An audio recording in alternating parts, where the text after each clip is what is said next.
முஸ்லிம் ஜமாஅத்துடைய தலைவர் குறிப்பிட்ட ஒரு வார்த்தை நான் கவனித்தேன். இந்த உலகத்தில் நடக்கக்கூடிய அனாச்சாரங்களும் அட்டூழியங்களும் அக்கிரமங்களும் எல்லாம் அதற்குரிய அடிப்படை காரணம் அறிவு இல்லாமல் இருப்பது என்ற ஒற்றை காரணம்.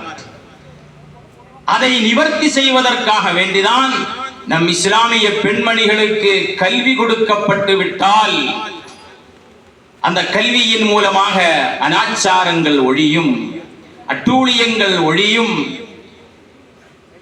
மோசமான கொள்கைகள் ஒழியும்.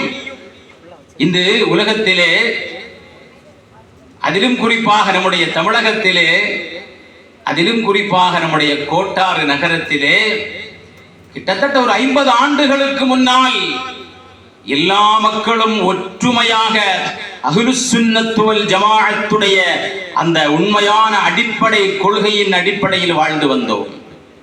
இடைப்பட்ட காலத்தில் சின்ன சின்ன சலனங்கள், பிரச்சனைகள், குழப்பங்கள் ஏற்பட்டதுடைய விளைவு என்ன? அதனுடைய காரணம் என்ன?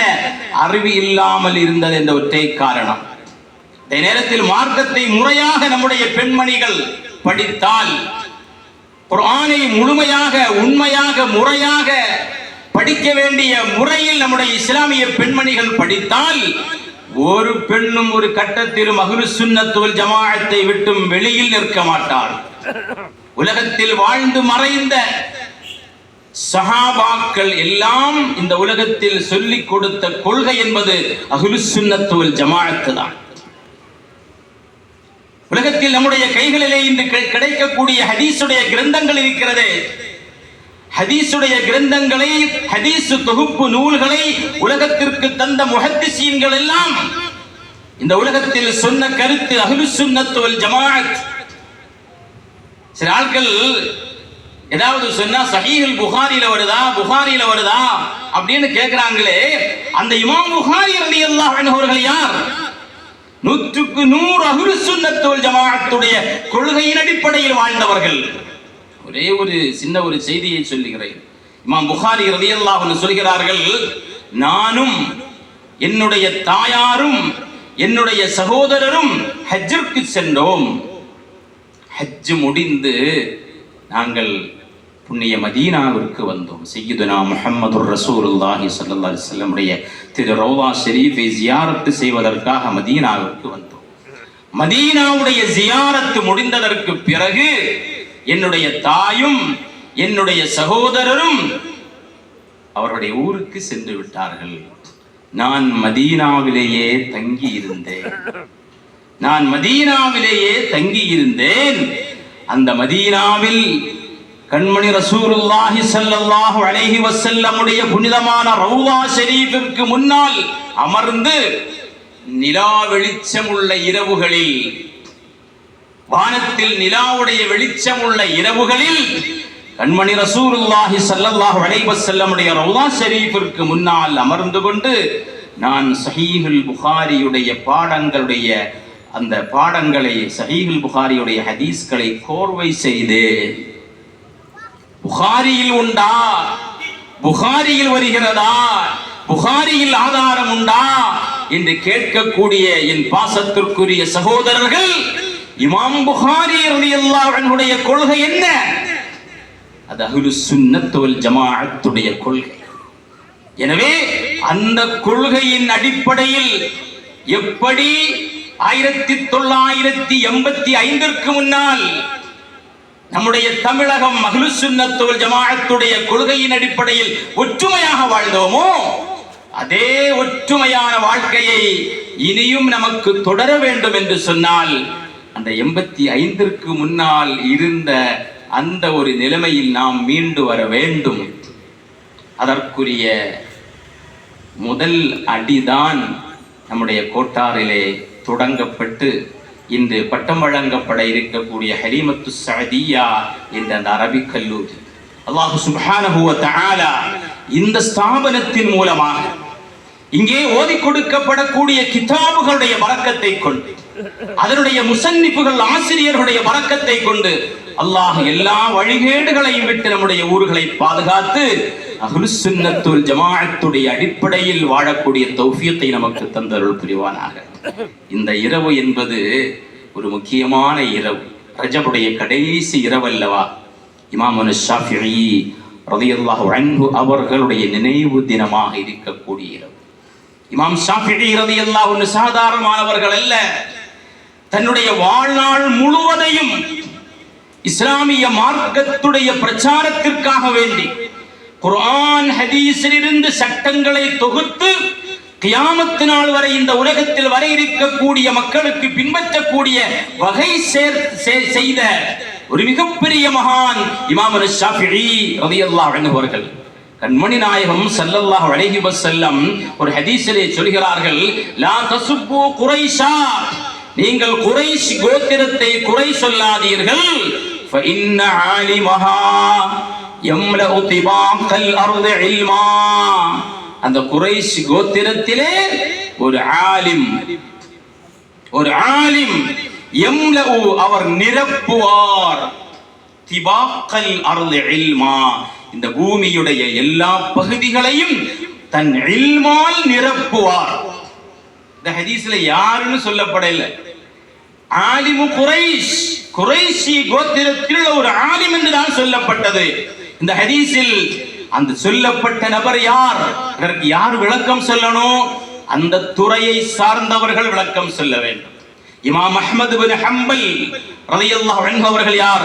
10 லட்சம் ஹதீஸ்களை மனனம் செய்தவர்கள், ஒன்றிரண்டல்ல, 10 லட்சம் ஹதீஸ்களை மனனம் செய்த இமாம் அஹ்மது பின் ஹம்பல் ரலியல்லாஹு அன்ஹு சொல்கிறார்கள், இந்த ஹதீஸில் சொல்லப்பட்ட ஆலிமு குரைஷ் அது இமாம் ஷாஃபிஈ ரலியல்லாஹு அன்ஹு அவர்கள்.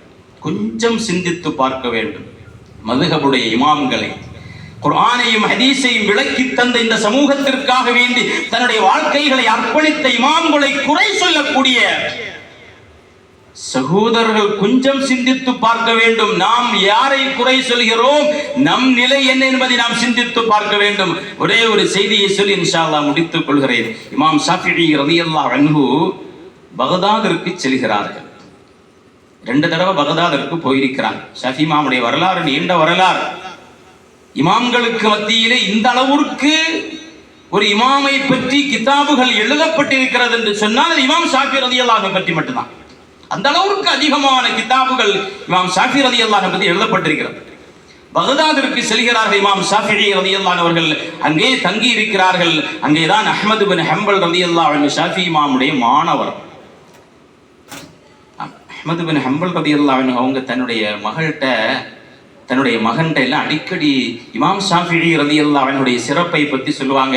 என்னுடைய உஸ்தாது ஷாஃபி இமாம் ரொம்ப பெரிய ஆளு, ரொம்ப பெரிய வணக்கசாலி, ரொம்ப பெரிய அறிவாளி என்றெல்லாம் புகழ்ந்து பேசுவார்கள். அப்படி இருக்கின்ற பொழுதுதான் இமாம் ஷாஃபிஈ ரலியல்லாஹு அன்ஹு அவர்கள் அஹ்மது பின் ஹம்பல் ரலியல்லாஹு அன்ஹு வீட்டிற்கு விருந்தாளியாக வருகிறார்கள். அஹ்மது பின் ஹம்பல் ரலியல்லாஹு அன்ஹுடைய மகளுக்கு பயங்கர சந்தோஷம். நம்ம இமாம் ஷாஃபிஈ ரலியல்லாஹு அன்ஹுடைய வணக்கங்களை, இபாதத்துகளை எல்லாம் நம்ம இன்னைக்கு பார்க்கணும், நம்ம அவங்களுடைய துஆவை பரக்கத்தை பெற வேண்டும் என்றெல்லாம் ஆசைப்பட்டு அப்படி இருக்கிறாங்க. இமாம் ஷாஃபிஈ ரலியல்லாஹு அன்ஹு அஹ்மது பின் ஹம்பல் ரலியல்லாஹு அன்ஹு வீட்டுக்கு வராங்க. இஷாவுக்கு பிறகு சாப்பிட்றாங்க. நல்லா சாப்பிட்டாங்க, வயரும் நிறைக்க சாப்பிட்டாங்க. சாப்பிட்டுட்டு நேராக தூங்க போயிட்டாங்க. தூங்க போய் கடைசியில் அடுத்து சுபுகுக்கு தான் வராங்க. நல்லா சாப்பிட்டாங்க, தூங்க போயிட்டாங்க, சுபுகுக்கு வராங்க. அதுக்கு பிறகு போயிட்டாங்க. அஹ்மது பின் ஹம்பல் ரலியல்லாஹுடைய மகள் அஹ்மது அவங்க வாப்பாட்ட கேட்டாங்க, என்ன பெரிய உஸ்தாது, பெரிய ஆள் அப்படி இப்படின்னு சொன்னியே, வந்தாரு, நல்லா சாப்பிட்டாரு, தூங்கினாரு, போனாரு, இது அவங்க பெரிய உஸ்தாதா? இன்றைக்கு சில பேர்கள் ஆலிம்களை என்னென்ன விஷயங்கள் விளக்கங்கள் தெரியாமல் ஆலிம்களை விமர்சனம் செய்வதுன்னா அல்வா சாப்பிட்ற மாதிரி. சில பேருக்கு ஆலிம்களை விமர்சனம் பண்றதுன்னா அவ்வளவு பிடிக்கும். அது என்ன விமர்சனத்திற்கு அவங்க உண்மையிலேயே அதற்கு அந்த தகுதியானவர்களா அல்லது அந்த இவர்கள் சொல்லக்கூடிய விமர்சனத்தை அவங்க செய்தாங்களே இல்லை, அதை ஒன்றும் பார்க்க மாட்டாங்க. ஆலிம் சானா அப்படித்தான் அப்படின்னு ஒரு மொட்டையாக ஒன்று. ஏற்கனவே வஹாபிகள் ஆலிம்சாக்களை கழுவி ஊத்துறதான் வேலை. மௌலூது ஓதக்கூடாதுன்னு சொல்லியே சம்பாதிச்சுட்டான். மௌலூது ஓதுறவங்க அதிகமாக கைமுடக்கு வாங்குறாங்களாம். அதை விமர்சனம் பண்ணி சூப்பர் மார்க்கெட்டை போட்டா மண்ணடியில இப்படி அது பெரிய கதைகள். அஹ்மது பின் ஹம்பல் ரலியல்லாஹு அன்ஹு அவர்களுடைய மகள் கேட்டா, என்ன உங்க உஸ்தாது பெரிசா நீங்க பேசுறீங்களே, அப்படி எந்த விசேஷமாக நான் எதையும் பார்க்கவில்லையே என்று கேட்ட பொழுது, இமாம் அஹ்மது பின் ஹம்பல் ரலியல்லாஹு அன்ஹு ஷாஃபி இமாம்கிட்ட விளக்கம் கேட்ட பொழுது இமாம் ஷாஃபிஈ ரலியல்லாஹு அன்ஹு சொன்னாங்க, அஹ்மத், ரொம்ப நாளைக்கு பிறகு 100க்கு 100 ஹலால் என்று எனக்கு உறுதியாக தெரிந்த உணவு எனக்கு கிடைத்தது. நான் அதனால வயிறு நிறைய சாப்பிட்டுட்டு நான் போய் படுத்தேன். தூங்கவில்லை அஹ்மதே, அன்று நான் இரவு முழுவதும் தூங்கவில்லை. நான் என் படுக்கையில் படுத்துக்கொண்டு குர்ஆனில் இருந்து சட்டங்களை தொகுத்து கொண்டே இருந்தேன். ஹதீஸில் இருந்த சட்டங்களை நான் எடுத்துக்கொண்டே ஆய்வு செய்து கொண்டே இருந்தேன். முஸ்லிம்களுக்கு தேவையான 300க்கும் அதிகமான சட்டங்களை நான் இந்த ஒரு இரவில் படுத்துக்கொண்டு ஆய்வு செய்தேன்னு சொன்னாங்க இமாம் ஷாஃபிஈ ரலியல்லாஹு அன்ஹு அவர்கள். இப்படித்தான் ஒவ்வொரு இமாம்களும் இப்படி ஆயிரக்கணக்கான மஸ்அலாக்களை சட்டங்களை இந்த உலகத்திற்கு தந்தவர்கள் மதுஹபுடைய இமாம்கள். அவர்கள் காட்டி தந்த வழியுடைய பெயர் தான் அஹ்லுஸ் சுன்னத் வல் ஜமாஅ. அந்த அடிப்படையில் தான் நம்முடைய இந்த ஹலீமத்து ஸஅதிய்யா சுன்னத் வல் ஜமாஅத் பெண்கள் கல்லூரியும் இயங்கிக் கொண்டிருக்கிறது. அல்லாஹ் சுப்ஹானஹு வ தஆலா இந்த ஸ்தாபனத்தை கபூல் செய்வானாக.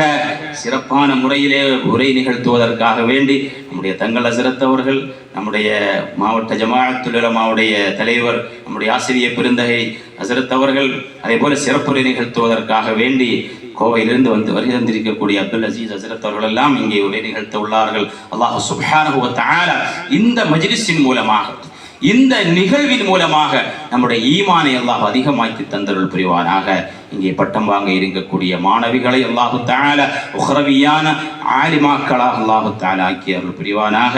அவருடைய பெற்றோர்களுக்கும் அவருடைய ஆசிரியர்களுக்கும் அந்த ஸ்தாபனத்திற்கு உதவி செய்யக்கூடிய அனைவர்களுக்கும் அல்லாஹு தஆலா பரக்கத்து செய்தருள் புரிவானாக. வஆகிரு தஅவானா அனில் ஹம்துலில்லாஹி ரப்பில் ஆலமீன். உஸீக்கும் பித்துஆ. அஸ்ஸலாமு அலைக்கும் வரஹ்மத்துல்லாஹி வபரகாத்துஹு.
இன்ஷா அல்லாஹ் இஷா தொழுகையினுடைய ஜமாஅத் நம்முடைய நிகழ்ச்சி முடிந்ததற்கு பின்னால் பள்ளிவாசல் நடைபெறும். இப்போது தொடர்ந்து நிகழ்ச்சிகள் நடைபெறும். அனைவரும் அமைதி காத்து நிகழ்ச்சியில் பங்கு கொள்ளுமாறு பாசத்தோடு கேட்டுக்கொள்கின்றோம். இங்கே சிறப்பான ஒரு ஆசியுரை வழங்கிய எங்களுடைய உஸ்தாத் அவர்களுக்கு அல்லாஹு தஆலா நீண்ட ஆயுளையும் நிறைந்த ஆரோக்கியத்தையும் நீண்ட காலம் தீனுக்கு ஹிதுமத்து செய்யும் பாக்கியத்தையும் கொடுத்தருள் புரிவானாக. அடுத்ததாக இந்த விழாவில் சிறப்பு விருந்தினராக வருகை தந்திருக்கக்கூடிய எங்களுடைய ஆசிரியர் பெருந்தகையும் குமரி மாவட்ட அரசு காலியும் குமரி மாவட்ட ஜமாஅத்துல் உலமா சபையினுடைய தலைவரும் சமதானியா அரபிக் கல்லூரியினுடைய நிறுவனரும் முதல்வருமான கண்ணியத்திற்குரிய மௌலானா மௌலவி ஆரங்கே அபு சாலிஹ் பாக்கவி ஹதரத் உஸ்தாத் அவர்களை இங்கே உரை நிகழ்த்துவதற்காக வேண்டி கண்ணியத்தோடு அழைக்கின்றோம்.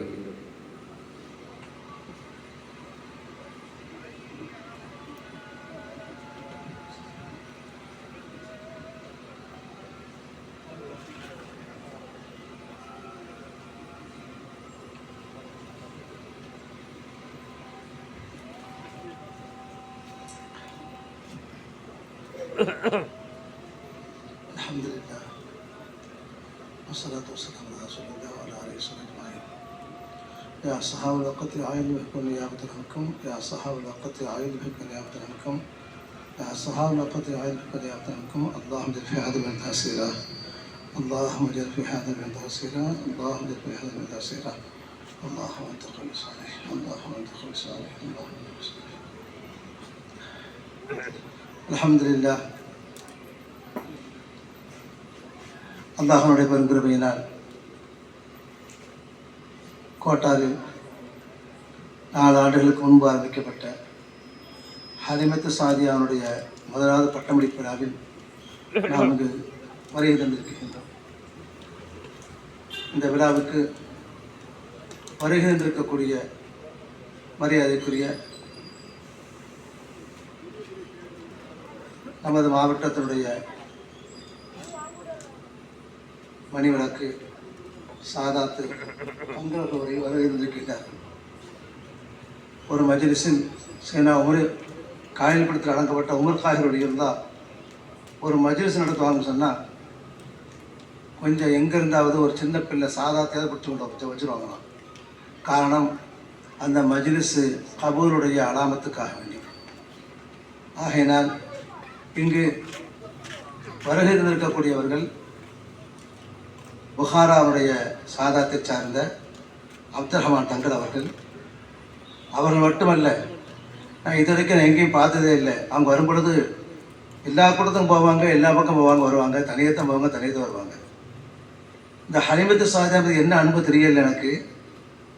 அவங்க சாதாத் அவங்களுடைய மனைவி சையீதாவையும் கூட்டிகிட்டு வந்தாங்க. நான் நினச்சேன் உண்மையிலேயே ஹலிமத்து சாதியா எம்பெருமானார் முஹம்மது முஸ்தபா ஸல்லல்லாஹு அலைஹி வஸல்லம் அவர்களுக்கு பால் கொடுத்த அந்த சீமாட்டினுடைய பேர் துவங்கிவிட்டது. ஹலிமத்து சாதியாவுக்கு எம்பெருமானார் முஹம்மது முஸ்தபா ஸல்லல்லாஹு அலைஹி வஸல்லம் பால் குடித்த காரணத்தான பரக்கத்து வந்ததை போல சாதாத்துமார்களும் சையீதா அவருடைய மனைவிகள் சாதாத்துகளும் இங்கே வந்திருப்பதை கொண்டு ஹலிமத்து சாதி அல்லாஹ் கபூல் செய்து விட்டான். கபூல் செய்யட்டும் கியாமத் நாள் வரைக்கும். நாஃபியத்தான இல்மை அல்லாஹு தஆலா இங்கு படிக்கக்கூடிய அந்த பெண்களுக்கு கொடுக்கட்டும், ஆலிமாக்களுக்கு வழங்கட்டும். அல்லாஹ் ஒப்புக்கொண்ட சாலிஹன்களோடு முஹரவியத்தான உலமாக்களாக உங்களை ஆக்கி அனுபவியட்டும். என் அன்புக்குரியவர்களே, மரியாதைக்குரிய கேரளாவில் இருந்து ஆசிரியர் பிறந்து வர்றாங்க. அல்லாஹு அக்பர், அல்லாஹு அக்பர், அல்லாஹு அக்பர். طلع البدر علينا من ثنيات الوداع وجب الشكر علينا ما دعا لله داع.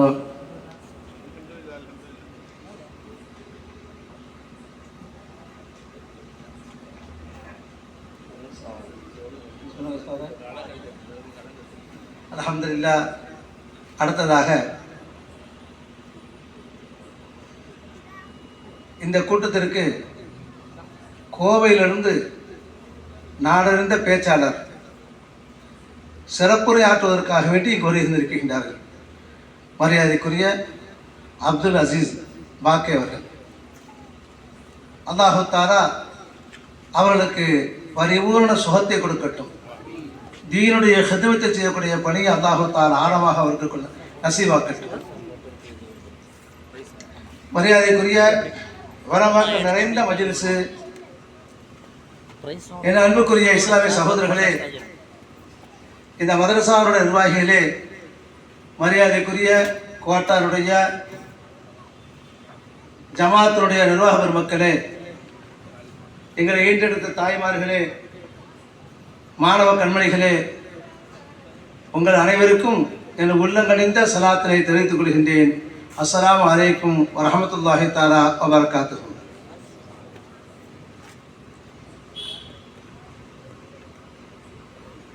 இன்றைக்கு முஸ்லிம்களுக்கு மத்தியில் மரியாதைக்குரிய எனக்கு முன் பேசிய நிஜாமுதீன் ஹசரத் அவர்கள் கொள்கையினுடைய குழப்பத்தால் ஏற்பட்ட பிரச்சனையை சுட்டிக்காட்டினார்கள். வாஸ்தவம்தான். காரணம், இந்த கல்லூரியுடைய துவக்கத்தில் நான் இந்த விஷயத்தை குறிப்பிட்டு, நானும் எனது துணைவியாரும் உம்ராவுக்கு சென்றிருந்த பொழுது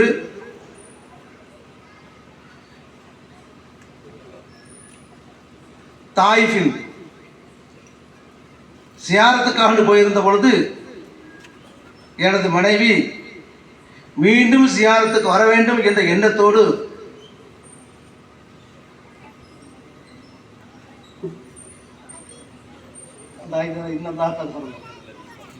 இன்னல்லதி ஃபரத அலைக்கல் குர்ஆன லிராத்தக இந்த வசனத்தை அங்கே எழுதினாங்க. மீண்டும் மீண்டும் சியாரத்துக்கு வரணும் அப்படிங்கிற ஆசையில் எழுதினாங்க. அங்கு வேகமாக ஒரு பெண் என் மனைவியின் கையை தட்டி என்ன எழுதுறீங்க, தொடக்கூடாதுன்னு சொன்னாங்க. அப்போ அவங்க சொன்னாங்க, இப்போ தான் ஃபஸ்ட்டு நான் தாய்ப்பு சேரத்துக்கு வந்திருக்கிறேன், இதை போல் பல தடவை சேரத்துக்கு அல்லா நசீவாக்கணுங்கிறதுக்காக வேண்டி நான் இந்த வார்த்தை எழுதுனேன்னு சொன்னாங்க. அவங்க உடனே அவங்க அதை இன்கார் செஞ்சாங்க. எங்கள் வீட்டில் அவங்க சொல்லி காட்டினாங்க, ஏம்மா எனக்கு சொர்க்கமோ நரகமோ அது எனக்கு என் ரப்புக்குள்ள விஷயம், உன் வேலையை நீ பாரு, என் வேலையை நான் பார்த்துட்டு போகிறேன்னு சொன்னாங்க. இந்த விஷயத்தை இந்த கல்லூரியுடைய ஆரம்ப துவக்கத்தில் நான் குறிப்பிட்டு காட்டினேன். எந்த அளவுக்கு பெண்களிடத்தில் ஜியாரத்து சம்பந்தமாக கூடாது என்ற விஷயத்தை வலியுறுத்தி சொல்லப்பட்டிருக்கின்றது என்பதை நாம் விளங்கிக் கொள்ள வேண்டும் என்று குறிப்பிட்டு காட்டுகின்றேன். இப்படி இஸ்லாமிய சமுதாயம் ஜியாரத்தில் மட்டுமல்ல, அக்கீதாவுடைய விஷயத்திலையும் கொள்கை பிரச்சனையிலையும் தவறான பங்குகளை சொல்லி வழிகெடுக்கப்பட்டு நமக்கெல்லாம் ஞாபகம் இருக்கும் ஒரு மசாரா இது கூடாது என்று சொன்னவர்கள் பின்பு இப்பொழுதுதான் அந்த ஹதீஸ் எங்களிடத்தில் தெளிவுபட்டிருக்கின்றது, ஆகையால் கூடும் என்று புரட்டி குழம்பிக் கொண்டிருக்கக்கூடிய நிகழ்ச்சி. இதையெல்லாம் நான் விசித்திரமாக விவரமாக சொல்ல இங்கு நேரமில்லை, சுருக்கி சொல்கின்றேன். ஆகையினால் என் அன்புக்குரியவர்களே, என் அன்புக்குரிய தாய்மார்களே, பட்ட வாங்கக்கூடிய ஆலிமாக்களே, நம்மளுடைய பாரம்பரியம் சுன்னத்துல் ஜமாத்துடைய கொள்கையில் நாம் நிலைத்திருக்க வேண்டும்.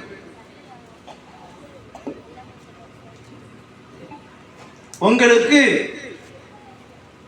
முதலாவது பட்டமளிப்பு விழா முஹியுத்தீன் மஸ்ஜிதுடைய வளாகத்தில் நடத்தப்பட்டு கொண்டிருக்கின்றது.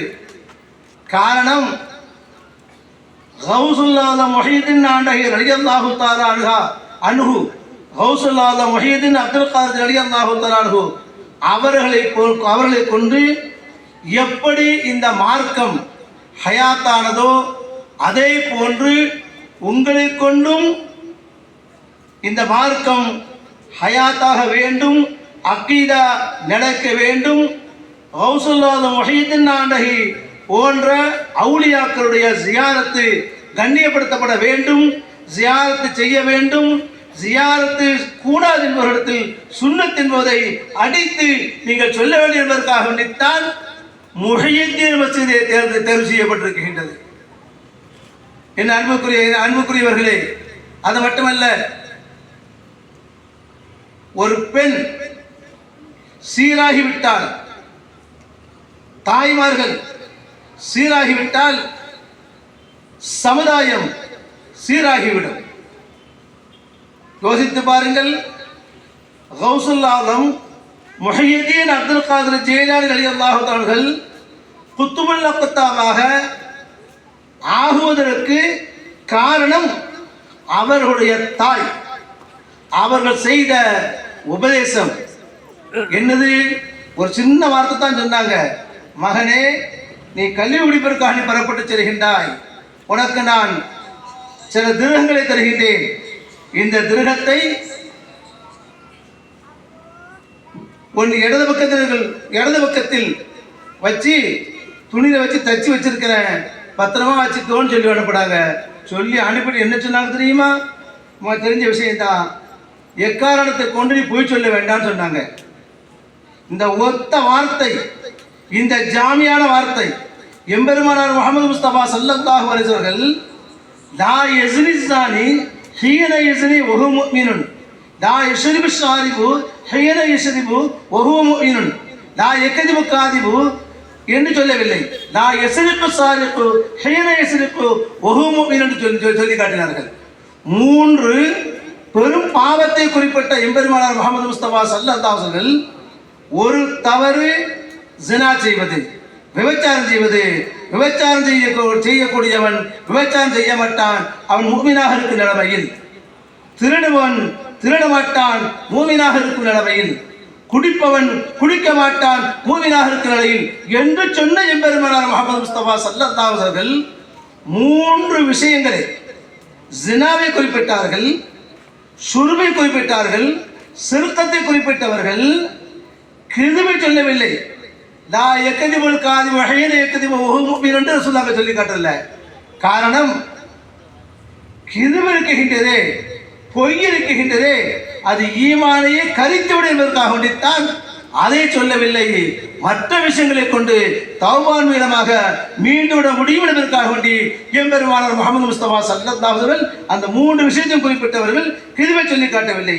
இதைத்தான் கௌசுலகத்தினுடைய தாயார் அதனுடைய முக்கியத்துவத்தை கருதி ஜாமி வாணியான ஒரு வார்த்தை, என்ன வார்த்தையை சொல்லிக் கொடுக்க வேண்டுமோ அந்த வார்த்தையை சொல்லிக் கொடுத்து அதன் மூலமாக அதை பின்பற்றிய காரணத்தினால் உலகமே பாராட்டக்கூடிய, உலகத்திற்கே எல்லா அவுலியாக்களுக்கும் அவருடைய கால் பாதம் சரசல் பெறக்கூடிய அளவுக்கு அல்லாஹ் தஆலா அந்தஸ்தை கொடுத்திருக்கிறான்.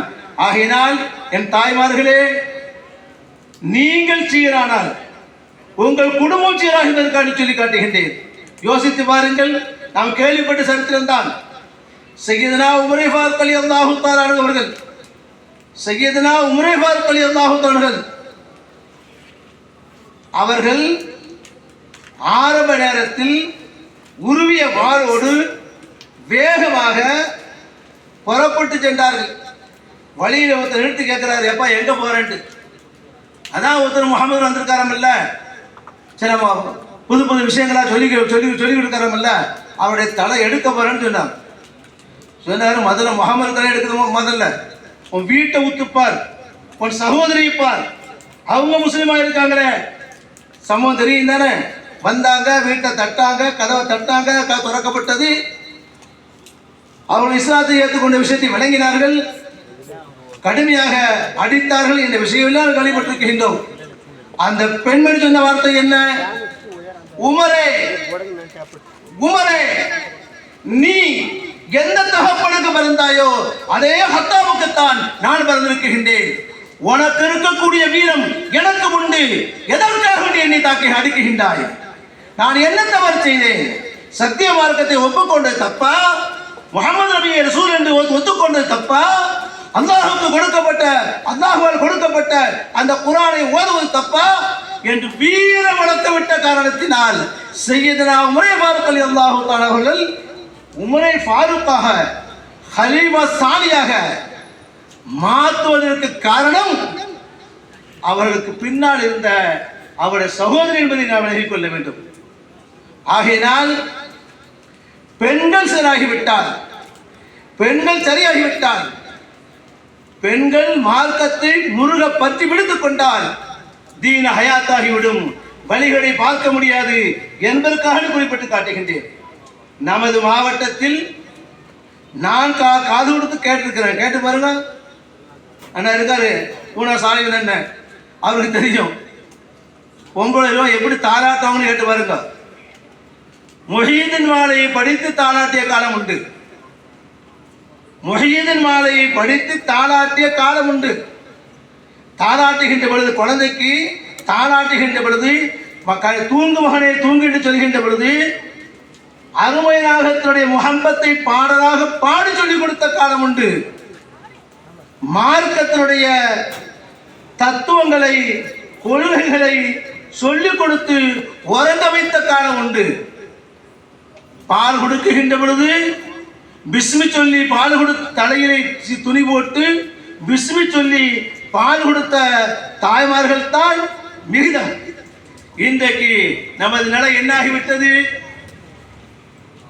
லேட்டஸ்ட் புர்கா போடுறாங்க, அல்ஹம்துலில்லாஹ், புர்கா போடுறாங்க, அல்ஹம்துலில்லாஹ். ஆனா தலையில துணி இருப்பதில்லை. இதுதான் இன்னைக்குள்ள நிலைமை. வீட்டில் குழந்தைகளை விசுமி சொல்லி பால் கொடுப்பதற்கு மாத்தமாக செல்லை கையில் கொடுத்து, நமக்கே தெரியல அந்த செல்லை எப்படி உபயோகிக்கணும்னு சொல்லி போட்டு அந்த பிள்ளைகளுக்கு அவ்வளோ விஷயம் தெரியுது செல்லுகளை பற்றி. இப்படியெல்லாம் வழிகெட்டு கொண்டிருக்கக்கூடிய வழிகேட்டினுடைய அடிப்படையாக நாம் இருக்கக்கூடாது என்பதற்காக வேண்டி நான் உங்களுக்கு சொல்லி காட்டுகின்றேன். என் அன்புக்குரிய தாய்மார்களே, நீங்கள் சரியாகிவிட்டால் மார்க்கம் உங்கள் வீட்டுக்குள் வந்துவிடும். அல்லாஹ் தீனை உங்கள் வீட்டுக்குள் நுழைத்து விடுவான். அல்லாஹு தஆலா முன் போன்று பேரே அப்படித்தான். கோட்டார்ல ஷேகு பெருத்தது சாயுதும்பாங்க. ஷேகுவர் நிறைந்த பூமி இது. அப்படிப்பட்ட ஒரு பூமியாக அல்லாஹ் ஆக்கியாரலட்டும். குறைஞ்சி போச்சு. அடுத்து மாற்றி முடிக்க வகை தெரியாத மாந்தர் ஆற்றில் கரைத்த புலி போல ஆவான்னு சொல்லுவாங்க. அப்படிதான் சேடு பெருத்ததுன்னு சொன்னா மாத்த சொல்லுங்க பார்க்கட்டும், சொல்லுங்க. ஷேத்தான் பெருத்தது. இங்க இப்ப சாயுதில் அடங்கி போச்சு. அல்ஹம்துலில்லாஹ், அந்த தத்துவம் எடுபட்டு போச்சு. அல்ஹம்துலில்லாஹ், அல்ஹம்துலில்லாஹ். அல்லாஹு தஆலா ஹலிமத்து சாரியை கொண்டு ஷேகுமார்கள் பெருத்த ஒரு ஊராக ஆக்கி அருளட்டும் என்று துவா செய்தவனாக என் சிற்றுரைக்கு முற்றுக் வைக்கின்றேன். வாஹிரு தாவானா அல்ஹம்துலில்லாஹி ரப்பில் ஆலமீன். அஸ்ஸலாமு அலைக்கும்.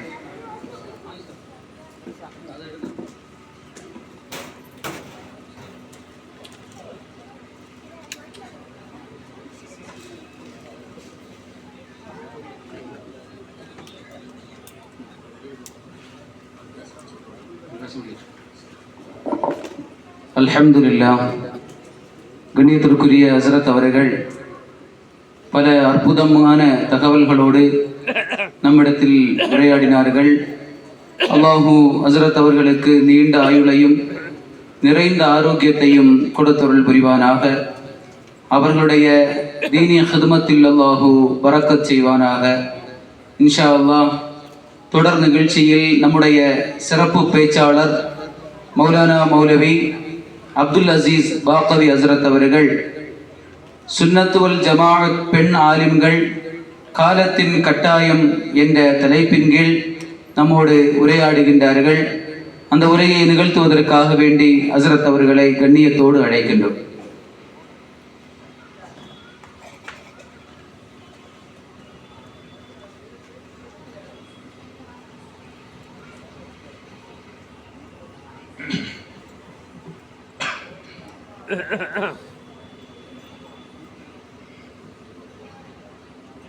السلام عليكم ورحمة الله وبركاته. نحمده ونصلي على رسوله الكريم. أما بعد فقد قال الله تعالى في القرآن العظيم الفرقان المجيد: يا أيها الذين آمنوا أطيعوا الله وأطيعوا الرسول وأولي الأمر منكم. صدق الله العلي العظيم. سبحان ربك رب العزة عما يصفون وسلام على المرسلين والحمد لله رب العالمين. اللهم صل على سيدنا محمد وعلى آله وأصحابه وسلم. اللهم صل على سيدنا محمد وعلى آله وأصحابه وسلم. اللهم صل على سيدنا محمد وعلى آله وأصحابه وسلم. ஹலீமத்து சாதியா சுன்னத் வல் ஜமாத் பெண்கள் அரபு கல்லூரியின் முதலாவது பட்டமளிப்பு பெருவிழா நிகழ்ச்சியில் பங்கேற்றிருக்கிற மரியாதைக்குரிய தங்கல் ஹசரத் அவர்களே, எங்களது மூத்த வழிகாட்டிகளில் ஒருவரான அபுசாலி ஹசரத் அவர்களே, மேடையில் அமர்ந்திருக்கிற கண்ணியமிகு உலமாக்களே, அருமையான பிரமுகர்களே, சங்கைக்கும் பெரும் மதிப்பிற்கும் உரிய பெரியவர்களே, அருமை சகோதர சகோதரிகளே, இந்த கல்லூரியிலிருந்து முதலாவது பட்டம் பெறக்கூடிய அருமையான சகோதரிகளே, அல்லாஹ் ஜல்ல ஜலாலுஹு இந்த பட்டமளிப்பு பெருவிழாவை கபூல் செய்தல் புரிவானாக. இன்று வழங்கப்படுகிற இந்த முதல் பட்டமளிப்பு பெருவிழாவை இன்னும் பல நூற்றாண்டுகள் நிலைத்து கியாமத் நாள் வரைக்கும் இந்த சமூகத்திற்கு, இந்த சமூக பெண்களுக்கு தேவையான சிறப்பான கல்வியறிவை வழங்க எல்லாம் வல்ல இறைவன் இந்த நிறுவனத்திற்கும் அதை வழிநடத்துகிறவர்களுக்கும் துணை நிற்பானாக என்று துஆ செய்து நான் என் வார்த்தைகளை தொடங்குகிறேன். அருமையான சகோதரர்களே, இது போன்ற கல்விக்கூடங்கள் இரண்டு வகையில் முக்கியத்துவம் பெறுகின்றன. முதலாவது, பெண்களுக்கான பாதுகாப்பு என்பது இன்றைய சூழ்நிலையில் உலகியல் கல்வி அல்லது அகாடமிக் எஜுகேஷன் கற்றுத்தரப்படக்கூடிய கல்வி நிலையங்களில் பெரிய அளவில் கேள்விக்குள்ளாகி வருகிறது. நாம் எல்லோரும் சமீபத்தில் படித்து அதிர்ச்சி அடைந்த விஷயம், உலக புகழ்பெற்ற அண்ணா பல்கலைக்கழகத்தில் அங்கே சிறப்பான பட்டப்படிப்பு பெறுகிற ஒரு மாணவி பல்கலைக்கழக வளாகத்திலேயே கற்பழிக்கப்பட்டிருக்கிறார். வெளியில அல்ல, பல்கலைக்கழகத்தின் எல்லைக்கு உள்ளேயே கற்பழிக்கப்பட்டிருக்கிறார். அவரை கற்பழித்த நபருடைய செல்போனை பரிசோதித்த போது இது போல மேலும் 3 பெண்களை அவர் கற்பழித்ததை புகைப்படமாக எடுத்து வைத்திருப்பதை கண்டு எல்லோரும் அதிர்ச்சி அடைந்து போயிருக்கிறார்கள். தமிழ்நாடு மிகப்பெரிய பரபரப்புக்கு உள்ளாகி இருக்கிறதை நாம் அறிந்திருக்கிறோம். அண்ணா பல்கலைக்கழகத்தில் இடம்பெறுவதென்றால் அதற்கு எவ்வளவு மதிப்பெண் பெற வேண்டும் என்பது இந்த துறையில் ஈடுபட்டிருப்பவர்களுக்கு தெரியும். ஒரு 1/4 புள்ளி மார்க் தவறி போனால் கூட 199 அல்லது 198 ஒரு 1/4 மார்க் குறைந்து விட்டால் கூட அங்கே படிக்கிற வாய்ப்பு கிடைக்காது. நம்முடைய 12வது வகுப்பு படிக்கிற பிள்ளைகள் இந்த 1/2 மார்க் 1/4 மார்க்குக்காக அவர்கள் எடுத்துக்கொள்கிற முயற்சியை பார்த்தால் அவ்வளவு பரிதாபமாக இருக்கும்.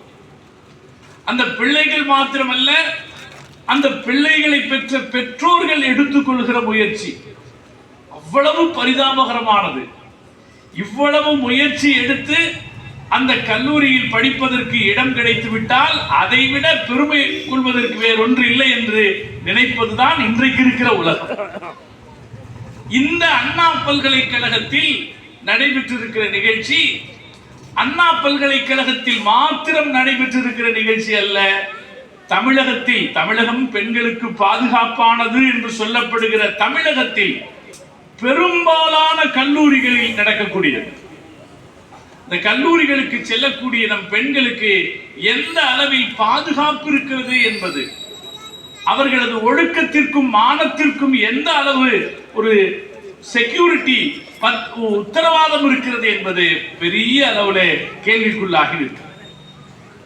அருமையான சகோதரர்களே, ஒரு சமுதாயம் ராணுவத்துக்கு கொடுக்கிற முக்கியத்துவத்தை விட பெண்களுக்கு பெண்களின் பாதுகாப்புக்கு அதிக முக்கியத்துவம் தர வேண்டும்.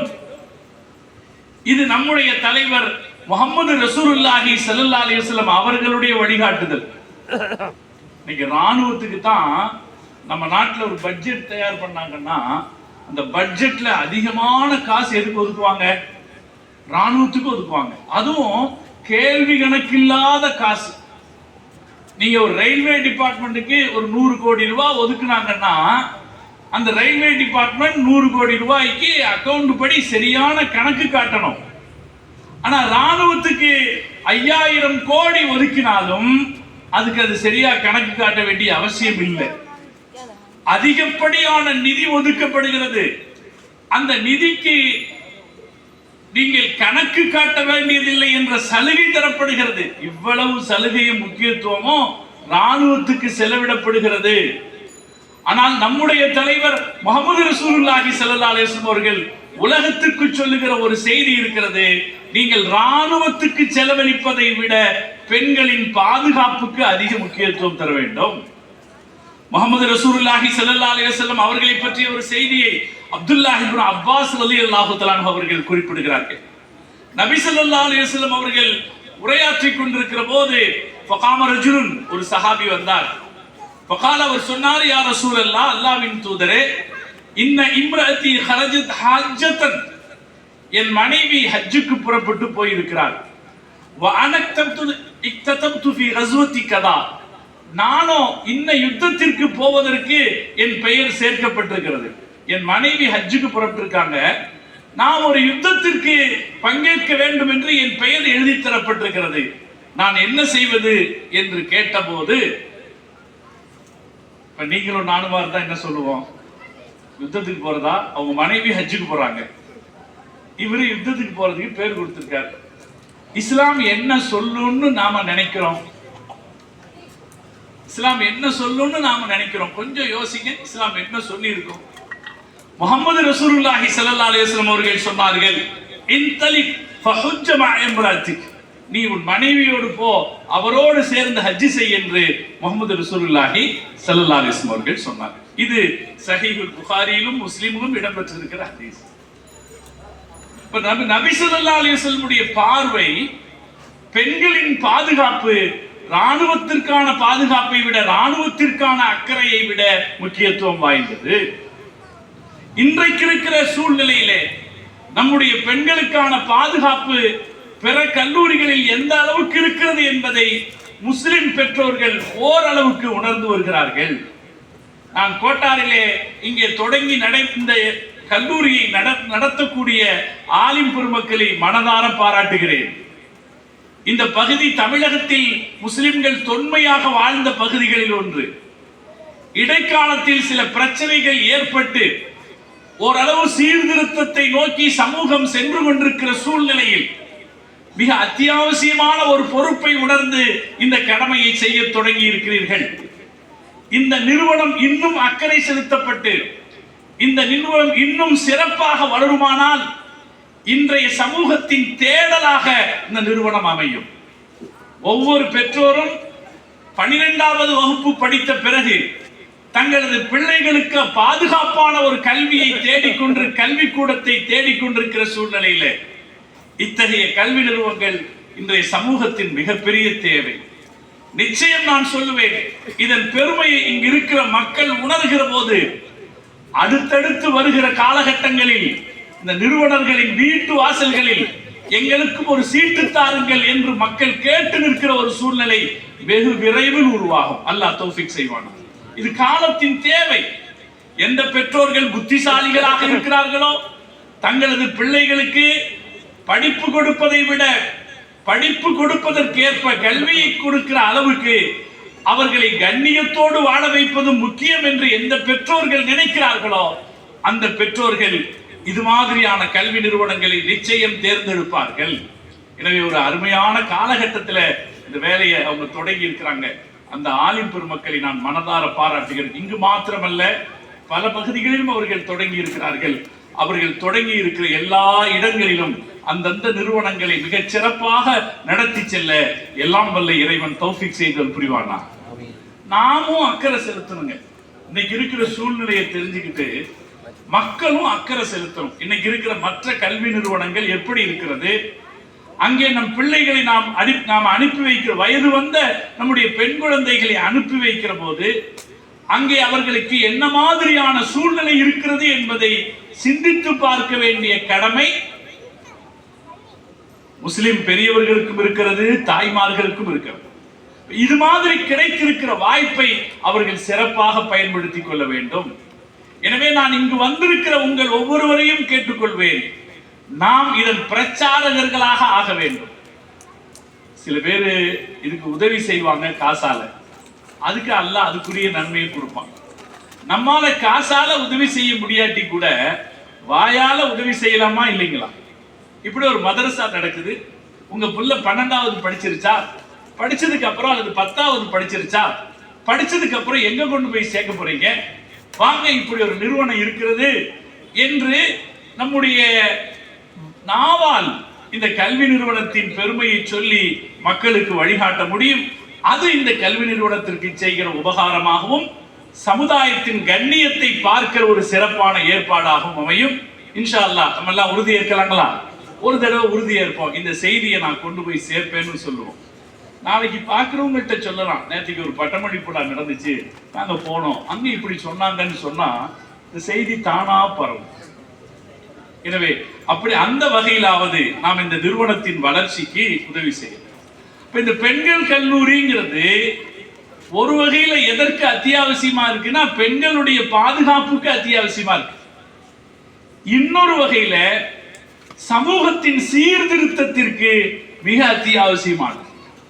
இங்கே இந்த நடைபெறக்கூடிய இந்த இடம் முஹீதீன் பள்ளிவாசல் வளாகத்தில் நடப்பதாக சொல்லி அபுசாலி ஹசரத் அவர்கள் சொல்லி அவர்களை போல மிகச்சிறந்த சீர்திருத்தத்தை இங்கிருந்து பட்டம் பெறுகிற சகோதரிகள் ஏற்படுத்த வேணும்னு துவா செய்தாங்க. அதுல ஒரு ஆழமான பொருத்தம் இருக்கு. முஹீதீன் அப்துல் காதிர் ஜீலானி கத்தஸல்லாஹு சிர்ரஹுல் அஸீஸ் அவர்களுடைய வரலாற்றை பொறுத்தவரை நாம் அந்த வரலாற்றை முழுமையாக படிப்பதில்லை, முழுமையாக படிக்கிறதில்லை, அல்லது படித்தால் கூட அவர்களால் வெளிப்பட்ட கராமத்துகளை மாத்திரமே பேசிக்கொண்டு நாம் சென்று விடுகிறோம். முஹீதீன் அப்துல் காதிர் ஜீலானி கத்தஸல்லாஹு சிர்ரஹுல் அஸீஸ் அவர்கள் இந்த உலகத்தில் நிகழ்த்தி காட்டிய சாதனைகளில் மிகப்பெரிய சாதனை, அவர்களால் தான் பாலஸ்தீனம் விடுவிக்கப்பட்டது. இன்னைக்கும் பாலஸ்தீனத்துல என்ன சூழ்நிலை நடந்து வருகிறதுன்னு பார்க்கிறோம்.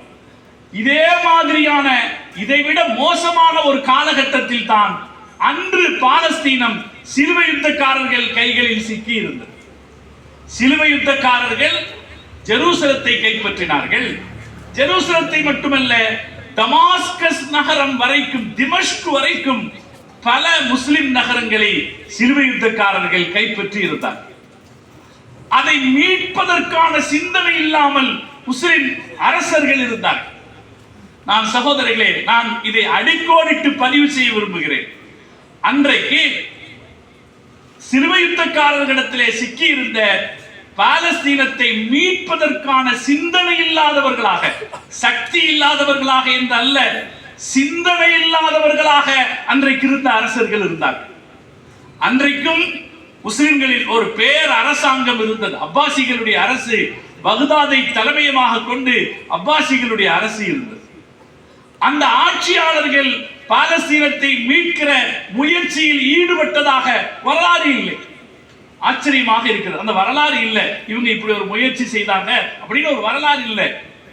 பாலஸ்தீனத்தை மீட்க வேண்டும் என்கிற சிந்தனை முஹீதீன் அப்துல் காதிர் ஜீலானி கத்தஸல்லாஹு சிர்ரஹுல் அஸீஸ் அவர்களுக்கு தான் இருந்தது. அவர்களுடைய சீடர் தான் சலாஹுத்தீன் அய்யூபி. பாலஸ்தீனத்தை மீட்டு கொடுத்தவர் யாரு? சலாஹுத்தீன் அய்யூபின்னு சொல்றோம்.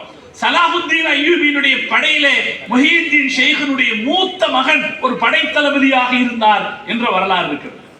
இன்னைக்கு நான் நிறைய இளைஞர்களிடத்திலே சொல்லுவது, நீங்கள் எல்லாம் என்ன கேட்கிறீர்கள், என்ன பிரார்த்தனை செய்கிறீர்கள்? யா அல்லாஹ் எங்களுக்கு இன்னொரு சலாஹுத்தீன் அய்யூபி தா என்று பிரார்த்தனை செய்கிறீர்கள். இளைஞர்களை கேட்டா எல்லாருக்கும் அது ஆசை. ஒரு குழந்தைக்கு பேர் வைக்க போயிருந்தேன், பையன் சின்ன பையன், அவர் சொன்னாரு, இப்ப எல்லாம் ரொம்ப லேட்டஸ்டா பேர் வைக்கிறாங்க. ஒரு இடத்துக்கு போனேன், குழந்தைக்கு பேர் வைக்கணும், நாங்க என்ன பேருன்னு கேட்டேன், மின்ட் அப்படின்னு பேர் வைக்கணும். மின்ட் எனக்கு ரொம்ப நேரமா யோசிச்சோம், அர்த்தம் புரியல. மின்ட்ன்ற ஒரு வார்த்தை அரபியில் இருக்கிறதாவும் தெரியல, அதுக்கு அர்த்தமும் புரியல. இப்படித்தான் இன்னைக்கு போற பல இடங்கள்ல பேரை தாறுமாறா தேர்ந்தெடுக்கிறாங்க. இந்த பையன் அவருடைய முதல் குழந்தை, ஆம்பளை பிள்ளை, அந்த குழந்தைய வாங்கி கையில வச்சிருக்க, என்ன பேர் தம்பி வைக்கணும் அப்படின்னு கேட்டேன். சலாஹுத்தீன் என்று வைங்கன்னு சொன்னேன். அப்ப நான் கேட்டேன், என்ன ஆச்சரியமா இருக்கு, உங்களை மாதிரி பிள்ளைங்க எல்லாம் ரொம்ப லேட்டஸ்டா இல்ல பேரை தேர்ந்தெடுப்பீங்க, சலாஹுத்தீன் சொல்றீங்களே. அப்ப அவர் சொன்னாரு, சலாஹுத்தீன் வர வேண்டும் என்று நான் விரும்புகிறேன். இன்னைக்கு இருக்கிற சமூகத்தினத்திலே அந்த வேகம் இருக்கிறது. இன்றைக்கு நாட்டிலே உலகத்திலே நடைபெறக்கூடிய நிகழ்வுகள், இஸ்ரேல் நடத்துகிற அக்கிரமம், பாலஸ்தீனத்திலே நடைபெறக்கூடிய அக்கிரமங்கள், அதையெல்லாம் பார்க்கிற போது யா அல்லாஹ் இன்னொரு சலாஹுத்தீனை ரொம்ப சீக்கிரத்தில் தந்துவிட மாட்டாயா என்கிற துஆ இருக்கிறது. நான் இதை சொன்னேன், இப்போதும் சொல்லுகிறேன், நாம சலாஹுத்தீனை தா இறைவா என்று கேட்பதை விட நாம என்ன துஆ செய்யணும்? யா அல்லாஹ் கௌசுல் ஆலமை தா என்று கேட்க வேண்டும். யா அல்லாஹ் எங்களுக்கு முஹியுத்தீன் ஷேக் போன்றவர்களை தான் கேட்கணும். காரணம் என்னன்னா, ஒரு வரலாறு படித்தவன் என்கிற அடிப்படையில் இந்த சபைக்கு நான் சொல்லுகிறேன், பாலஸ்தீனத்தை மீட்க வேண்டும் என்கிற சிந்தனை அரசர்களுக்கு வராத சிந்தனை வந்தது ஆன்மீக தலைவராக இருந்த முஹியுத்தீன் ஷேக்கு தான். சகோதரர்களே, அந்த வரலாறு படித்தீர்கள் என்றால் அதில் ஒரு செய்தி இருக்கிறது. 800 பெண்களை முஹியுத்தீன் ஷேக் அவர்கள் உருவாக்கினார்கள், பாலஸ்தீனம் விடுதலை பெற வேண்டும் என்கிற பிரச்சாரத்திற்காக. நீங்கள் உங்களிடத்திலே அப்துல் ரஹீம் எழுதின இஸ்லாமிய வரலாற்று கலைக்களஞ்சியம் இருந்தாலும் சரி, வேறு வரலாற்று செய்திகள் இருந்தாலும் சரி, முஹியுத்தீன் ஷேக் அவர்கள் இந்த பிரச்சாரத்தின் தொடக்கத்தில் 800 பெண்களை உருவாக்கி இருக்கிறார். அந்த பெண்கள் பாலஸ்தீனம் விடுதலை பெற வேண்டும் என்கிற சிந்தனையை சமூகத்திற்கு கொண்டு போய் சேர்த்திருக்கிறார். அதன் தொடர்ச்சியாகத்தான் சலாஹுத்தீன் அய்யூபிகள் உருவாகி வந்திருக்கிறார்கள் என்கிற வரலாறு. எனவே சீர்திருத்தம் என்பதற்கு பெண்கள் மிக அத்தியாவசியமான ஒரு கருத்தை கொண்டு போய் சமூகத்தினுடைய இதயத்தில் வைக்கிறதுக்கு தாய்மார்களுடைய பங்களிப்பு ரொம்ப முக்கியமானது, ரொம்ப ரொம்ப முக்கியமானது. அவர்கள் பிஞ்சு உள்ளங்களில் கொண்டு போய் அதை சேர்த்து விடுவார்கள். முரட்டுத்தனமான இதயங்களுக்குள் கூட பக்குவமாக இந்த சிந்தனையை கொண்டு போய் சேர்த்து விடுவார்கள். முஹியுத்தீன் ஷேக் நமக்கு பாடம். இங்கே முஹியுத்தீன் பள்ளி வளாகத்தில் நடைபெறுகிற இந்த நிகழ்வு என்ன சிறப்பான நோக்கத்திற்காக இது உருவாக்கப்பட்டதோ அந்த அஹ்லுஸ் சுன்னத் வல் ஜமாஅவின் கோட்பாட்டை சமூகத்தில் மிளிரச் செய்வதற்கு இந்த மாணவிகள் உதவட்டும். அல்லாஹ் தௌஃபீக் செய்வானாக. இந்த சீர்திருத்தத்துக்கு இது ரொம்ப அத்தியாவசியமானது. முஹம்மது ரசூலுல்லாஹி ஸல்லல்லாஹு அலைஹி வஸல்லம் அவர்கள் முன்னெடுத்த தீனின் பணியிலே, நபி ஸல்லல்லாஹு அலைஹி வஸல்லம் அவர்கள் முன்னெடுத்த தீனின் பணியிலே முஸ்லிம் பெண்களுக்கு மிக அருமையான இடம் இருந்தது, மிக முக்கியத்துவம் வாய்ந்த இடம் இருந்துச்சு. நான் அதையெல்லாம் வரிசையாக பட்டியலிட்டால் ரொம்ப பெருசாயிடும். நான் ஒரே சில தகவல்களை மட்டும் இந்த மாணவிகளுக்காக சொல்றேன். நீங்க எவ்வளவு சிறந்த பாரம்பரியம் அப்படின்னு இந்த மாணவிகள் தெரிஞ்சுக்கணுமா இல்லையா? நான் எல்லாத்துக்காகவும் பேசணும், இந்த மாணவிகளுக்காகவும் பேசணும். மிகச்சிறந்த இஸ்லாமிய பெண்களின் கல்வி பாரம்பரியத்தில் நீங்களும் உங்களை இப்போது இணைக்கிறீர்கள். அல்லாஹ் இந்த மாணவிகளுக்கு பரக்கத் செய்வாங்க. ஆயிஷா ரலியல்லாஹு தஆலா அன்ஹா அவர்களின் வாரிசுகளாக இந்த மாணவிகளை அல்லாஹ் ஆக்கியல் புரிவானார். சகோதரர்களை சிந்தித்து பாருங்கள். 1400 வருஷத்திற்கு முன்னால் ஒரு சீர்திருத்தவாதிக்கு அவருடைய மனைவி இந்த அளவில் உதவினார் என்கிற வரலாறு உலகத்தில் வேறு எந்த மனிதருக்கும் கிடையாது. நான் எல்லா கூட்டங்களிலும் வழிந்து சொல்கிற செய்தி, முஹம்மது ரசூலுல்லாஹி ஸல்லல்லாஹு அலைஹி வஸல்லம் அவர்களுக்கு பெண்கள் உதவியது போல உலகத்தில் வேறு எந்த தலைவருக்கும் பெண்கள் உதவியதில்லை. இதையே இன்னொரு வடிவத்தில் மாத்தி சொல்றேன். நம்ம ரசூலுல்லாஹி ஸல்லல்லாஹு அலைஹி வஸல்லம் அவர்கள் மூலமாக பெண்கள் வெளிச்சத்திற்கு வந்தது போல உலகத்தில் வேறு எந்த தலைவர் வழியாகவும் பெண்கள் வெளிச்சத்திற்கு வந்தது கிடையாது. யாராவது ஒரு தலைவர் சொல்லுங்க, இவரால 4 பெண்கள் உலகத்துக்கு தெரிஞ்சிருக்காங்க. இவரால 4 பெண்கள், யாரையாவது ஒருத்தர் சொல்லுங்களேன் பார்க்க. நீங்கள் படித்து ஆய்வு செய்திருந்தால் நான் யோசிப்பது, சிந்திப்பது, காந்தியடிகள் மூலமாக இந்த உலகத்திற்கு தெரிஞ்ச பெண்கள் எத்தனை பேர்? ஒண்ணு காந்தியடிகள் சொன்னா ஒரே ஒண்ணுதான் தெரியும், கஸ்தூரிபா அம்மா தெரியும், அதை விட்டா சரோஜினி நாயுடு தெரியும். ஜவஹர்லால் நேரு அவர்கள் மூலமாக சமூகத்திற்கு, அவர்கள் சிந்தனையாளர்கள், வெறும் அரசியல் தலைவர்கள் மாத்திரமல்ல, அரசியலை கடந்த சிந்தனையாளர்கள், புரட்சிகரமான சிந்தனை கொண்டவர்கள். ஜவஹர்லால் நேரு எத்தனை பெண்களுக்கு சமூகத்திற்கு அடையாளம் காட்டினார்? ஒரு இந்திரா காந்தியை சொல்லலாம். அதே போல வேறு வேறு தலைவர்கள், சிந்தனையாளர்களாக உலகத்தில் மகத்தான மாற்றத்தை ஏற்படுத்தியவர்களாக எத்தனை தலைவர்கள் இருக்கிறார்களோ எல்லாரையும் எடுத்து பாருங்க. அவங்களால எத்தனை பெண்கள். ஆனா நம்ம ரசூலுல்லாஹி ஸல்லல்லாஹு அலைஹி வஸல்லம் அவர்களால் பன்னூற்றுக்கணக்கான பெண்கள் இந்த உலகத்திற்கு அறிமுகமானார். நபி ஸல்லல்லாஹு அலைஹி வஸல்லம் அவர்களுடைய ஹதீஸ்களை அறிவித்த சஹாபா பெண்களுடைய எண்ணிக்கையை பக்கீ இப்னு முஹல்லத் சொல்லுகிறார். 216 சஹாபா பெண்மணிகள் ஹதீஸ்களை அறிவித்திருக்கிறார். நான் என் மாணவ சகோதரிகளுக்காக இந்த செய்தியை சொல்றேன். 216. ரசூலுல்லாஹ்வுக்கு ஒரு சிறப்பு என்னன்னா, அவங்கள பத்தி ஒரு செய்தி சொன்னாலும் சொன்னவர் வரலாற்றுக்கு சொந்தக்காரர் ஆகிப்பார் இல்லையா? நம்ம ரசூலுல்லாஹ் பத்தி, ரசூலுல்லாஹ் வரலாற்றுக்கு சொந்தக்காரர். நம்ம ரசூலுல்லாஹ் பத்தி ஒரு செய்தி சொன்னா கூட காலமெல்லாம் கியாமத் நாள் வரைக்கும் நிலைத்து நிற்கிற வரலாற்றுக்கு செய்தி சொன்னவர் சொந்தமானவர் ஆகி விடுவார். நம்ம நபி ஸல்லல்லாஹு அலைஹி வஸல்லம் அவர்களுடைய ஹதீஸ்களை அறிவித்தவர்களில் 216 பெண்களை பக்கீ இப்னு முஹல்லத் அவருடைய முஸ்னதிலே தொகுத்து வச்சிருக்கார். நம்ம இமாம் புகாரி ரஹ்மத்துல்லாஹி அலைஹி அவர்கள் 31 பெண்களுடைய ஹதீஸ்களை அறிவித்திருக்கிறார்கள். இமாம் முஸ்லிம் ரஹ்மத்துல்லாஹி அலைஹி அவர்கள் 36 பெண்களுடைய ஹதீஸ்களை அறிவித்திருக்கிறார்கள். இமாம் அபூ தாவூத் ரஹ்மத்துல்லாஹி அலைஹி அவர்கள் 75 பெண்களுடைய ஹதீஸ்களை அறிவித்திருக்கிறார்கள். இமாம் திர்மிதி ரஹ்மத்துல்லாஹி அலைஹி அவர்கள் 46 பெண்களுடைய ஹதீஸ்களை அறிவித்திருக்கிறார்கள். அதே போல இப்னு மாஜா 60 பெண்களுடைய ஹதீஸ்களை அறிவித்திருக்கிறார். இவ்வளவு ஹதீஸ்கள்லாம், இதெல்லாம் எப்பங்க இதெல்லாம் தொகுக்கப்பட்டது? இந்த நூல்கள் எல்லாம் தொகுக்கப்பட்டது எப்ப? ஹிஜ்ரி 250 காலகட்டத்தில். அப்படின்னா கிட்டத்தட்ட 1200 வருஷங்களுக்கு முன்னால் தொகுக்கப்பட்ட இந்த நூல்களில் பெண்களுக்கான இந்த இடம் தரப்பட்டது என்பது ரொம்ப ஆழ்ந்து யோசிக்க வேண்டிய ஒரு விஷயம். நபி ஸல்லல்லாஹு அலைஹி வஸல்லம் வாழ்க்கையில அவங்க எடுத்து சொன்ன சீர்திருத்தத்தை இந்த பெண்மணிகள் உலகம் முழுக்க கொண்டு போய் சேர்த்தார். மொத்தம் 2764 ஹதீஸ்கள் பெண்கள் அறிவித்த ஹதீஸ்கள். மொத்தம் 2764 ஹதீஸ்கள் பெண்கள் அறிவித்த ஹதீஸ்கள். இதுல 2110 ஹதீஸ் ஆயிஷா நாயகி என்கிற ஒற்றை சாதனையாளர் அறிவித்த ஹதீஸ். அப்ப சுமார் 2700 ஹதீஸ்கள் இந்த சமூகத்திற்கு பெண்களால் தரப்பட்டிருக்கிறது என்றால் இது சாமானியமானதல்ல. பெண்கள் இந்த சமூகத்தில் சட்டத்துறையில் மிகப்பெரிய பங்கு வகித்தார்கள். நான் என் சகோதரிகளுக்காக இந்த பெயர்களை ஞாபகப்படுத்துகிறேன். நான் இங்கே பட்டம் பெறுகிற சகோதரிகளுக்காக அவர்கள் எந்த பாரம்பரியத்தில் தங்களை இணைத்துக் கொண்டிருக்கிறார்கள் என்பதை அடையாளப்படுத்துவதற்காக நான் இந்த பெயர்களை சொல்றேன். நிறைய பேரை சொல்லல, இப்போ ஒரே ஒரு பெண்மணியினுடைய பெயரை சொல்றேன். ஃபாத்திமா பின்த் முஹம்மது பின் அஹ்மது சமர்கந்தியா. ஃபாத்திமா பின்த் முஹம்மது, ஃபாத்திமான்ற பேர் நமக்கு ஞாபகம் இருக்கு. ஃபாத்திமா பின்த் முஹம்மது அஹ்மது சமர்கந்தியாங்கிறவங்க முதல் 1000வது நூற்றாண்டுகளில் உள்ளவங்க. சலாஹுத்தீன் அய்யூபியின் காலத்தில் உள்ளவங்க. சலாஹுத்தீன் அய்யூபி அடிக்கடி மஷ்வரா கேட்கிற பெண்களில் ஒருவர். நீங்க இந்த பேரை எடுத்து நீங்க தேடி பாருங்க. என் சகோதரிகளுக்கு நான் இந்த பேரை இன்னொரு தடவை சொல்றேன். நீங்க எல்லாரும் தேடி பார்க்கலாம். கூகுள்ல இப்பதான் எல்லாருமே ஃபர்ஸ்ட் எங்க பாத்துறாங்க, பயான் பண்ண கூகுள்ல பாத்துறான் சொன்னது இருக்குதா இல்லையா. டாக்டர் எல்லாம் எழுதி வச்சிருக்காங்க, நான் மெடிசன் கொடுத்தா நான் கொடுத்ததை சாப்பிடு, நீ என்ன செய்யாத, கூகுள்ல போட்டு செக் பண்ணி பார்க்காத அப்படின்னு டாக்டர் எல்லாம் சொல்றாங்க. அது மாதிரி தான். ஆனா நான் என்ன சொல்றேன், செக் பண்ணி பாருங்க, கூகுள்ல செக் பண்ணி பாருங்க. ஃபாத்திமா பின்த் முஹம்மது சமர்கந்தியா, இந்த பெண்மணி, இந்த அம்மையார் சலாஹுத்தீன் அய்யூபி ஆலோசனை கலக்கிற பெண்களில் ஒருவராக இருந்தார்.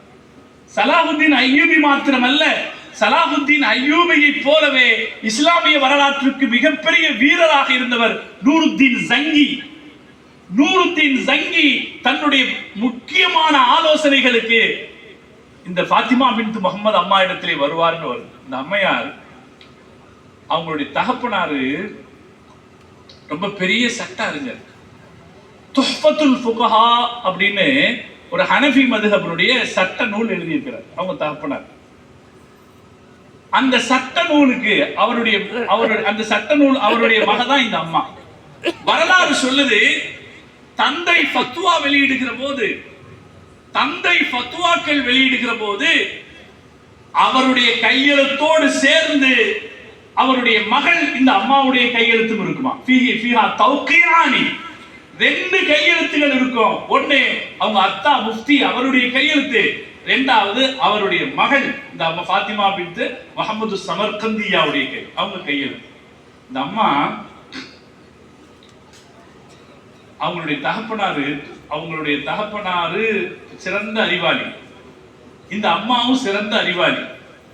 அதனால அந்த அம்மாவை பொண்ணு கேட்டு பல அரசர்கள் சம்பந்தம் பேசினாங்க. அவங்க தகப்பனார் யாருக்கும் தர முடியாதுன்னு மறுத்துட்டார்.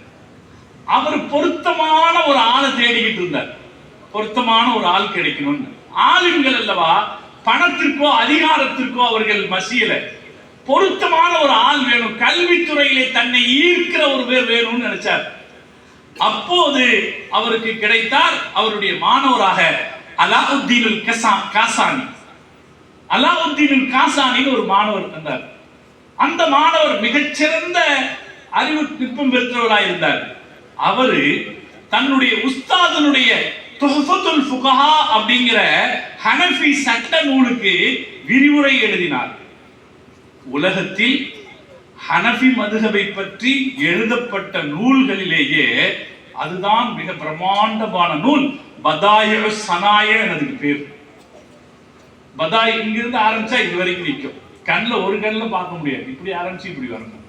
அத்தனை வால்யூம்கள்ல பதாயிஉ ஸனாய அப்படின்னு தன்னுடைய உஸ்தாதனுடைய சின்ன கிதாபுக்கு விரிவுரை எழுதி ஒரு நூல் எழுதினார் அலாவுத்தீன்.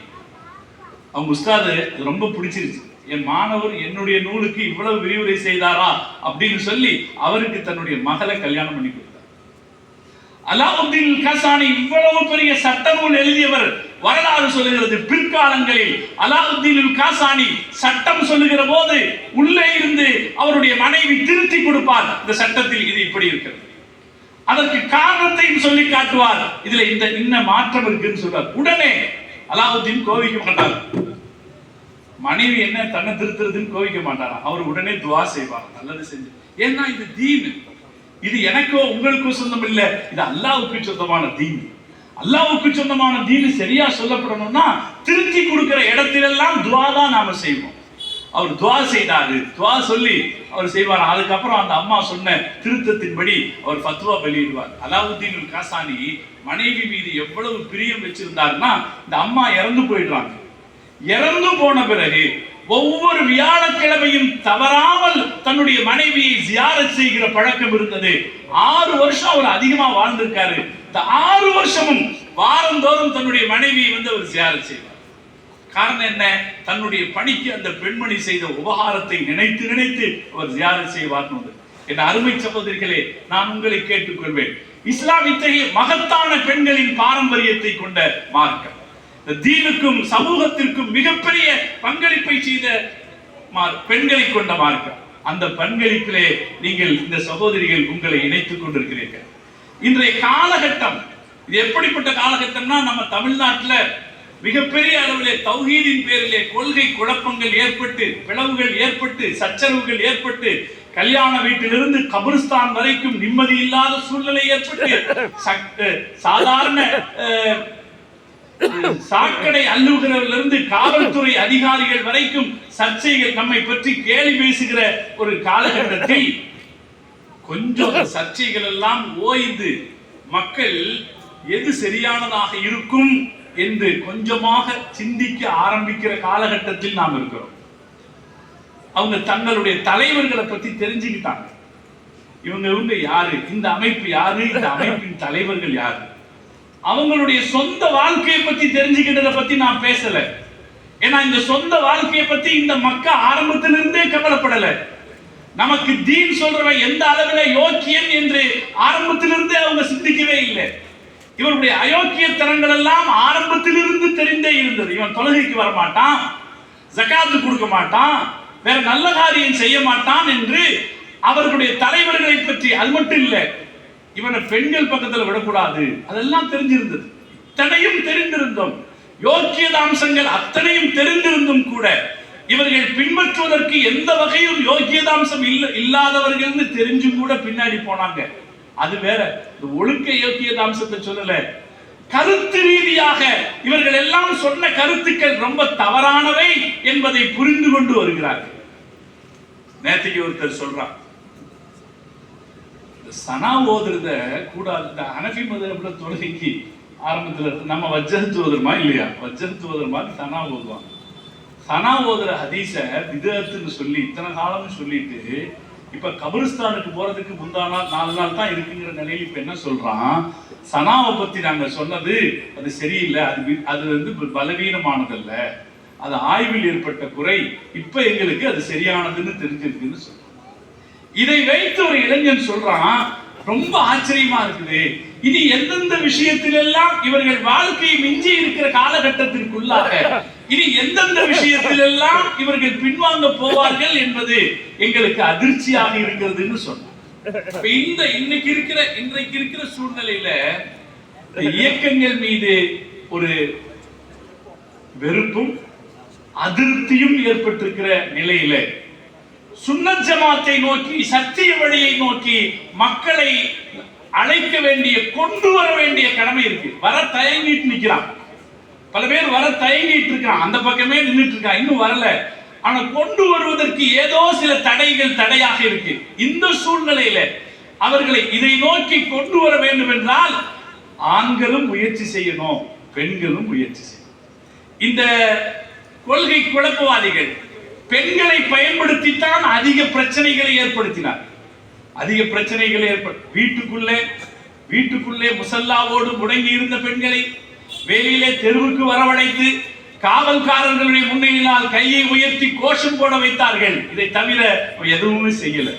இந்த தாய்க்குளம் இப்போதாவது புரிந்து கொண்டு அந்த தீய வழியிலிருந்து விலகி சத்தியத்தின் பாதையை எடுத்து சொல்கிறதற்காக அவர்கள் முன்வர வேண்டும். அதுக்கு சரியான ஒரு காலகட்டம் இது. இந்த காலகட்டத்தில் மதரசா வந்திருக்கு.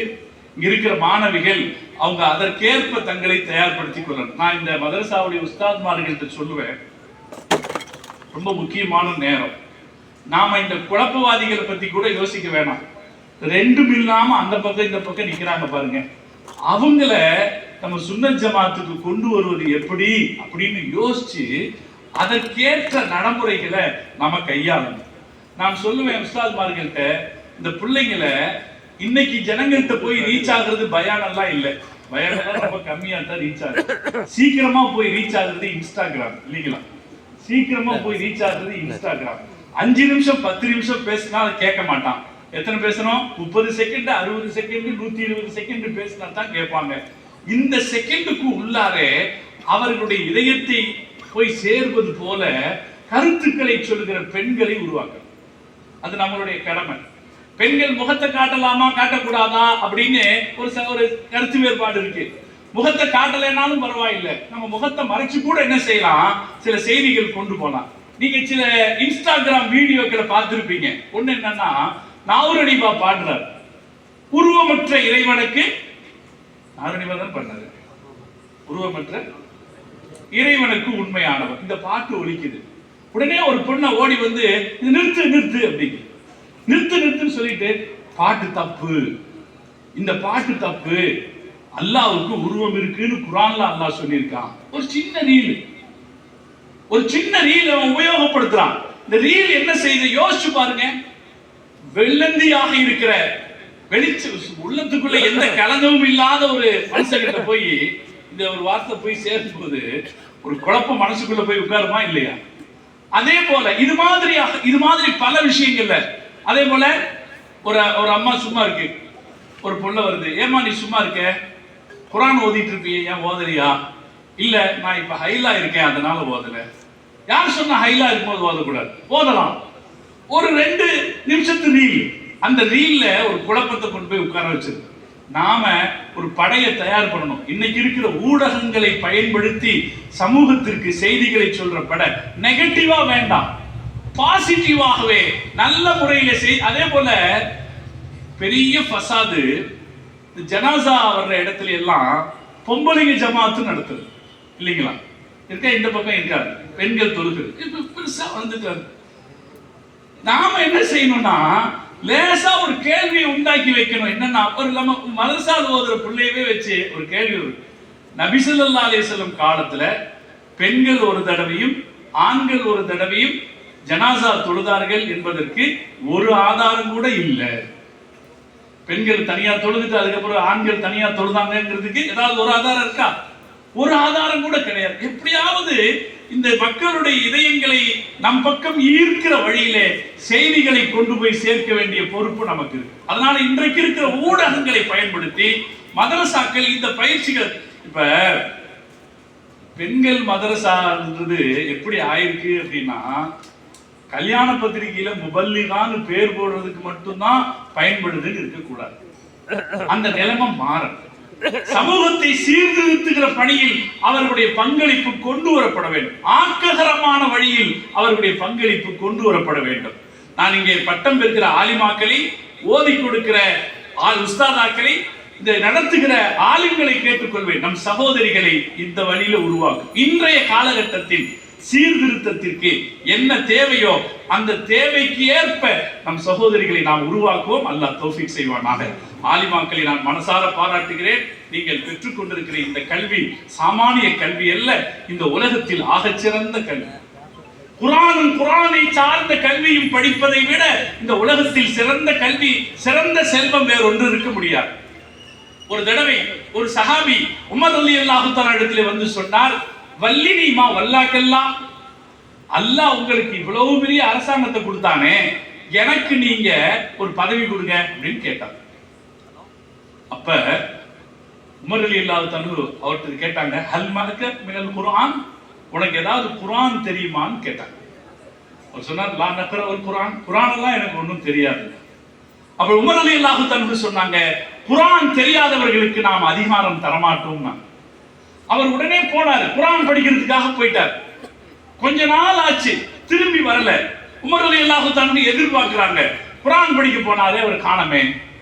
ரொம்ப காலத்திற்கு பிறகு, பல மாசங்களுக்கு பிறகு ஒரு சபையில் அவரை பார்க்கிறார்கள். என்னாச்சுங்க, அதிகாரம் வேணும்னு கேட்டீங்க, குர்ஆன் ஓதிட்டு வாங்கன்னு சொல்லி அனுப்புனேன், குர்ஆன் ஓதிட்டீங்களா என்று கேட்டபோது அவர் சொன்னார், நான் ஓதிவிட்டேன். அப்படியானால் ஏன் நீங்கள் அதிகாரம் கேட்டு திரும்பி வரவில்லை என்று கேட்டபோது, அருமையான சகோதரர்களே, அந்த சஹாபி சொன்னார், அக்னானி அல்லாஹு அன் உமர் வ அன் பாபி உமர்.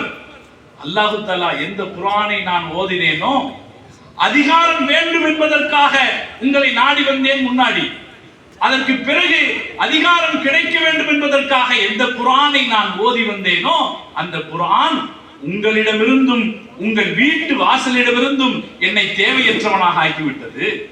இது எனக்கு அதிகாரம் தேவையில்லை, உங்க வீட்டுக்கு வந்து நான் எதையும் கேட்க வேண்டிய தேவையில்லை அப்படின்னு அவர் சொன்னார். இந்த குர்ஆனுடைய கல்வி, குர்ஆன் சார்ந்த கல்வி எல்லாமே அப்படித்தான். வாழ்க்கையில் மிகப்பெரிய செல்வத்தை கொண்டு வந்து தரக்கூடியது, சேர்த்திருக்கக்கூடியது. எனவே இந்த 4 சகோதரிகள், எத்தனை பேர் பட்டம்? 3 சகோதரிகள் என்ன பட்டம்?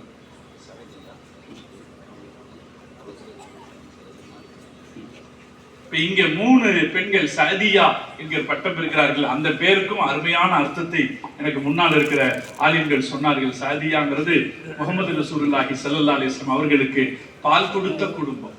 ஒரு பெரிய வரலாறு, ஒரு பெரிய யுத்தத்துக்கு முடிவுல நிறைய கைதிகள் கிடைத்த போது சஅதியா குடும்பத்தை சார்ந்த ஒரு பெண்மணி கேட்டுக்கொண்டதற்காக முஹம்மது ரசூலுல்லாஹி ஸல்லல்லாஹு அலைஹி வஸல்லம் அவர்கள் அத்தனை கைதிகளையும் விடுதலை செய்தார்கள் என்கிற வரலாறு ஹுனைன் யுத்தத்திலே இருக்கிறது. எனவே சதியா என்கிற ஒரு சிறப்பான பட்டத்தை இங்கே 3 பெண் மக்களும், அதே போல குளச்சலிலே 4 சகோதரிகளும் பட்டம் பெற இருக்கிறார்கள்.